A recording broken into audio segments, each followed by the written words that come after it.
이게 이제 우리 집 뒷마당인데, 어저께는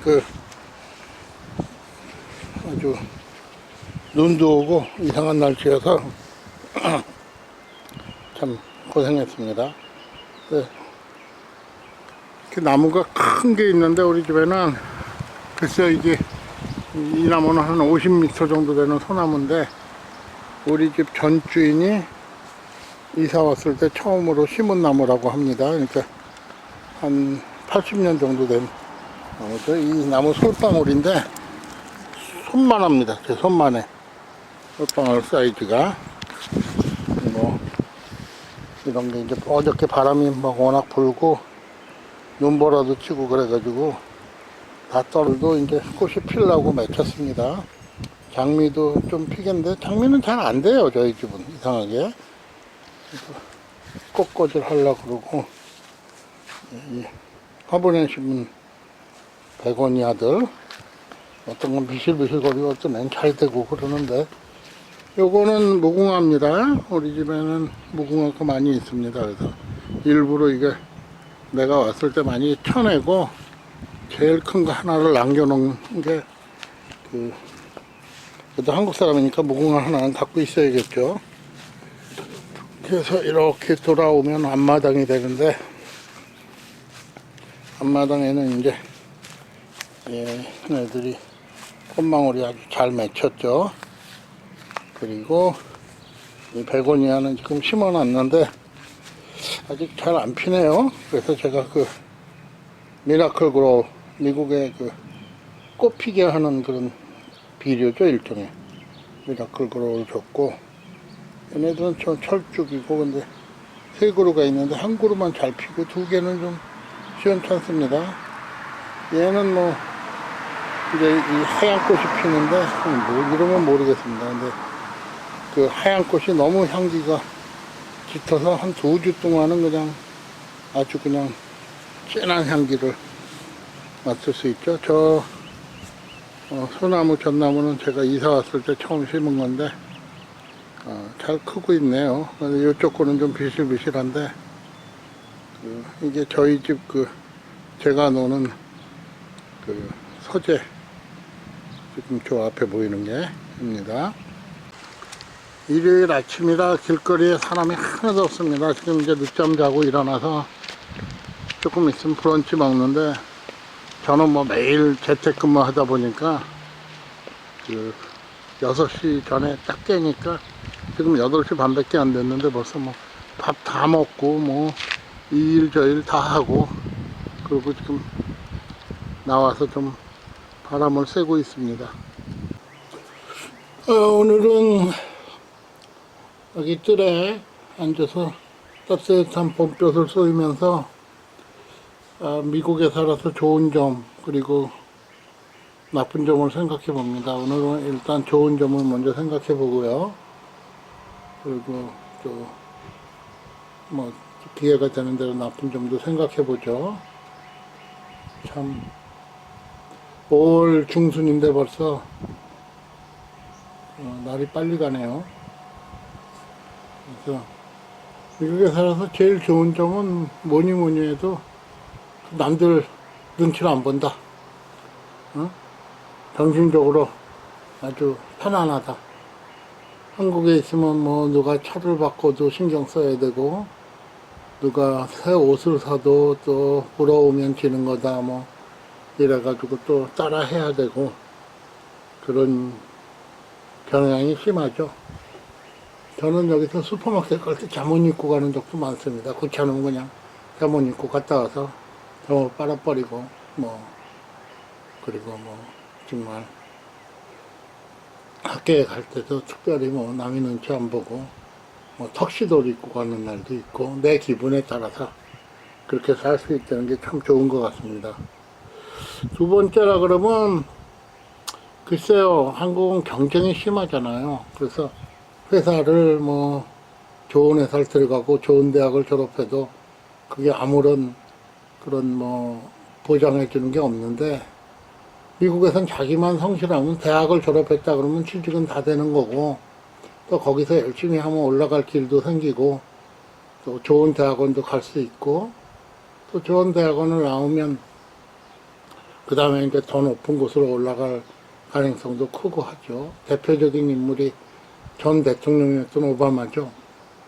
오바마는 하와이에서 고등학교를 다녔는데 그렇게 뭐 썩 잘하지 못한 학생이었습니다. 중간 이하 뭐 그 정도였는데 이제 흑인 혜택을 받아가지고 캘리포니아에 있는 대학으로 들어가죠. 근데 거기서부터 이제 이 오바마는 수학과학을 못했습니다. 근데 이제 그 말을 잘하고 논리력이 뛰어났는데 대학에서 아주 그런 그 소질을 발휘하죠. 더 이상 뭐 수학과학을 할 필요가 없으니까 정치학과 이런 계통이었으니까. 그래서 대학 3학년 때 콜롬비아 대학으로 전학을 가죠.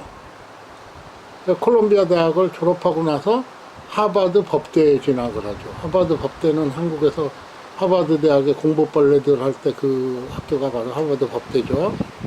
그래가지고 여기서 아주 그 뛰어난 언변으로 그 법대 그 학술지 편집장을 지냅니다. 학생 편집장.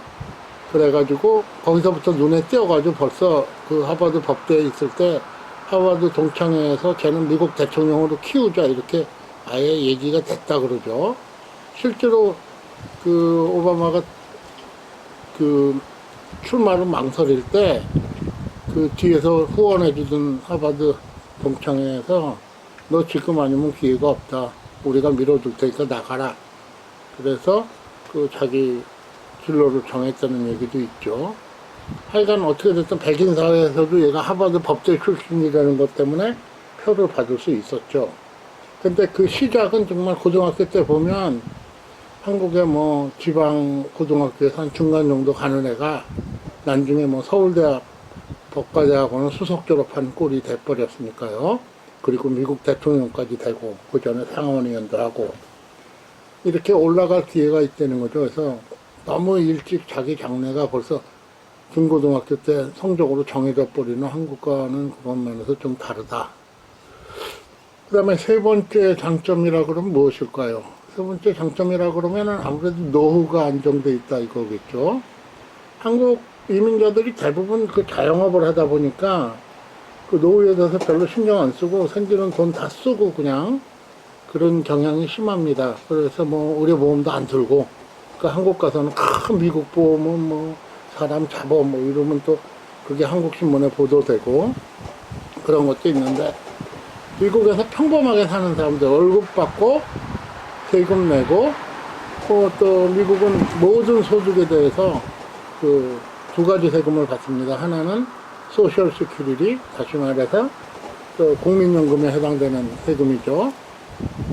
그리고 그 메디케어 텍스, 그거는 65세 이상의 노인들에게 주어지는 일종의 그 의료보험, 전국민 의료보험, 이거는 국가에서 시행하는 보험입니다. 그 보험 혜택을 보기 위해서 그러니까 뭐 열 몇 살 때부터 자기가 1년에 50불 이상 버는 소득에 대해서 무조건 세금을 납부하게 되어 있습니다. 그러니까 일단 국민 소득이 보통 평범하게 뭐 한 20대 중반부터 돈을 벌기 시작해가지고 55세나 뭐 60세에 은퇴를 한다고 치면 보통 한 그 국민연금이 요새는 6세죠. 66세 이후부터 월 2,000불 정도 나옵니다. 만약에 부부가 있다 그러면 거기 또 반이 더해져가지고 3,000불 정도 나오니까 기본적인 생활은 되죠. 근데 뭐 그런 사람들이 보통 회사 다니면서 TDA나 IRA나 혹은 뭐 401K나 이런 플랜에 들어가기 때문에 거기서 한 또 3, 4,000불 나오죠. 그리고 또 뭐 대부분 그때쯤 되면 집 한 채 사가지고 이제 몰개지 끝나고 그런 상태니까 이제 좀 다운사이징 하고 좀 싼 데로 가면 또 뭐 거기서 자본이득에 대해서 또 뭐 몇천 불 나올 수 있죠. 그러다 보니까 미국의 평균적인 그냥 평균적이라는 게 여기서 얘기하는 평균은 뭐 대학교 졸업하고 그래도 정상적인 직장에 다니는 사람이었던 사람들의 평균입니다. 그 평균적인 사람들 같은 경우에는 월 한 5,000불에서 뭐 많게는 돈만 불까지 그렇게 벌 수 있고, 또 노인들은 뭐 세제 혜택이라든가 이런 게 굉장히 많습니다. 그래서 노후가 좀 안정적이다. 이런 점이 참 좋은 점이죠, 미국에 살면서. 그러니까 노후 걱정을 크게 안 해도 되고, 특히 한국 사람들 같은 경우는 이제 자식한테 퍼주기를 하다 보니까 노후가 가난해지는데, 여기는 자식들이 알아서 뭐 잘 크고, 또 잘 자기들이 가는 길은 당연히 자기 길로 가야 된다고 생각하니까 그런 면에서 많이 편한 것 같습니다. 또 아이들이 독립적이라는 거. 그래서 뭐 꼭 좋은 대학을 안 나와도 먹고 사는데 지장 없으니까 부모가 뭐 특별히 뭐 신경을 쓰거나 뭐 한국처럼 아주 뭐 과외 뭐 이런 걸로 달라붙어서 힘이 들 이유가 없는 거죠. 그리고 또 다른 것으로는 뭐가 있을까요? 글쎄요. 한국 이민자로서 또 다른 좋은 점은 이게 뭐 이렇게 얘기하면 조금 그렇긴 한데 뉴욕이라는 그 노래가 있죠. 프랭크 시나트라의 부른 그 노래에 보면 리틀타운 브루스라는 말이 나옵니다. 시골에서 뉴욕에 올라올 때 그 24시간 문을 여는 뉴욕에 올라오면서 리틀타운 블루스가 없다. 그걸 나라로 연결을 하면 그 리틀 컨트리 블루스라는 게 없죠. 달러 환율이 어떻게 되든 말든 무슨 어디서 지구 어디서 무슨 전쟁이 나든 말든 크게 상관할 필요가 없는 거죠. 미국에 살면. 왜 그러냐면 최소한 내가 여기서 안전하게 보호를 받고 있다는 거는 뭐 그런 느낌을 가지니까요. 전 세계 어디 가도 미국은 죽으면 시체라도 데리고 오죠. 그리고 미국 시민이 갇히면 그 가둔 나라에서도 함부로 못하죠. 똑같이 가둬도. 그러니까 그런 국가의 힘이 강하기 때문에 프로텍션을 받고 있다. 그 다음에 또 그런 경제적으로나 이런 데 뭐 달러 환율이 올라가고 내려가고 뭐 이런 거 신경 쓸 필요가 없다. 그래서 미국에 있으면 가장 좋은 점이 바로 그거죠. 뭐냐면 경기가 나빠질 때는 제일 나중에 나빠졌다가 좋아질 때는 제일 먼저 좋아지는 거. 그렇습니다. 그래서 미국이 좋아지면 그 다음에 이제 천천히 다른 나라들로 풀리는 거죠. 그러니까 좀 리틀 컨트리 블루스 같은 게 없다. 그게 좀 나 잘났다 그러고 살만한 여건이 되는 거죠. 그리고 마지막으로 다섯 번째를 생각해 보면 제 생각에는 아까 잠깐 말씀드렸지만 아이들하고 가족 그 단위로 움직이면서 굉장히 미국은 가족적입니다. 뭐 직장 끝나고 가서 한잔하자 이런 것도 없고 바로 퇴근해갖고 애들하고 놀아야 되고 그러는데 거기서 가장 좋은 게 좋은 대학교 가라고 푸시할 필요가 없다는 거. 그냥 너 좋아하는 거 해라. 그러면서 데리고 다니면서 여행도 하고 뭐 특히 이제 나이가 먹어갈수록 여행이 길어지죠. 멀리 가고. 근데 그 전통적으로 한국이나 중국이나 일본 같이 뭐 대학 입시가 치열한 나라들에서는 벌써 고등학교만 가면 학원 다녀야죠. 그러니까 그런 면에서 굉장히 행복한 것 같습니다. 그리고 그 처음에 말씀드렸지만 그 올라갈 기회가 언제든지 있기 때문에 구태여 뭐 고등학교 때 공부를 열심히 해가지고 처음부터 좋은 대학을 가야 된다 이럴 필요가 없고 또 독립적이니까 잘 커나가면서 행복하게 사는 걸 보니까 굉장히 인간적인 것 같습니다. 그래서 보면 애들이 뭐 부모한테 뜯어먹으려고 그러는 것도 없고 기대하는 것도 별로 없지만 또 부모 역시 뭐 나이 들어서는 당연히 그 뭐 양로원에 가야 되는 거고요. 그다음에 내가 가진 재산 갖고 내가 먹고 살아야 되는 거고 이렇게 되다 보니까 어떻게 거꾸로 생각하면 더 인간적이 되는 것 같습니다. 그래서 부모와 자식 간에 서로 걱정해주고 마음속에서 뭐 이런 면이 있는 것 같아서 뭐 좋은 면만 보면 그렇죠. 물론 나쁜 면도 있겠죠. 이제 나쁜 면은 다음에 한번 얘기하기로 하고 그래서 저는 미국에 사는 게 참 좋습니다. 행복하고 그래서 지금도 누가 이민을 가야 되는데 뭐 언어 문제나 또 아니면 미국 가면 고생하는 거나 이런 것 때문에 걱정을 많이 한다 그러면 그래서 한국에서 특별히 먹고 살 게 있고 네가 자신이 있는 삶이라 그러면 살고 조금 불만이 있으면 한번 새로운 삶을 개척을 시도해 보는 것도 좋다 이렇게 권장을 합니다. 특히 젊은 사람들 대학까지 졸업하고도 취직을 못해서 뭐 알바를 뛰고 있고 무슨 고시 준비를 3년씩 5년씩 하고 있고 이런 사람들 보면 본인들은 어떻게 느낄지 모르지만 제 입장에서는 인생 낭비다 이런 생각이 듭니다. 그래서 오늘은 그 미국에 살면서 좋은 점만 먼저 생각을 해봤습니다. 물론 다음 기회에 미국에 살면서 나쁜 점도 한번 같이 생각을 해보도록 하죠. 그럼 그 즐거운 하루 되시고 안녕히 계십시오.